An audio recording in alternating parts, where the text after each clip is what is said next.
స్త్రీ చాలా మృదు స్వభావి అని అందరూ భావిస్తూ ఉంటారు, కానీ అస్సలు మృదు స్వభావి కాదు. ఎందుకో చెప్పనా? తన కంటి నుంచి నీళ్లు వస్తే ఉల్లిపాయలు కట్ చేయడానికి వెళ్తూనే తనకి ఆ ఉల్లిపాయల నుంచే నీళ్లు వచ్చాయని మార్చగల సామర్థ్యం స్త్రీకి మాత్రమే ఉంది. ఇంట్లో ఏ పని చేయాలన్నా తనే కావాలి. మనకి వంటకి, బయటకు వెళ్ళడానికి, ఇంట్లో సర్వీస్ చేయడానికి, ఇల్లు తుడవడానికి, ఓడవడానికి, అన్నింటికి, మన బట్టలు సర్దడానికి, మనకు వడ్డించి తిని ప్లేట్లు పడేయడానికి కూడా తనే రావాలి, తనే గిన్నెలు క్లీన్ చేయాలి, అన్ని చెయ్యాలి. కానీ మనము ఏదైనా మంచి విషయం మాట్లాడుకునేటప్పుడు కోడలికి తెలియకూడదు. భార్యకెందుకు? తనేం చేసుకుంటది, తనకేం అవసరం లేదు, తనకి చెప్పాల్సిన అవసరం లేదని ఏ మగాడైతే అనుకుంటాడో ఆ మగాడు మూర్ఖుడితో సమానం. మంచి అయినా చెడైనా స్త్రీకి చెప్తే గనక, నీ భార్యకో నీ కోడలకో చెప్తే గనక వాళ్ళు నీకన్నా తెలివైన వాళ్ళు అయి ఉంటారు. ఎందుకో తెలుసా?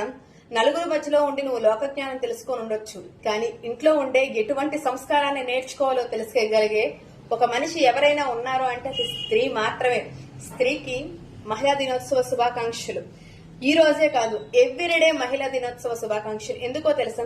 ఎక్కడికి వెళ్ళినా తన మనసులో ఎటువంటి భావన ఉన్నా కూడా బయట నీ గౌరవాన్ని పెంచడానికి ఎంతో అందంగా, ఎంతో ఆకర్షణీయంగా రెడీ అవుతుంది. అలాగే కాకుండా స్త్రీ నీ గౌరవాన్ని పెంచడానికి నువ్వు పెట్టే ఎటువంటి మాట కూడా బయటకు రాకుండా చూసుకోగలిగేది స్త్రీ మాత్రమే. వన్స్ అగైన్ ఉమెన్స్ డే శుభాకాంక్షలు. Good luck.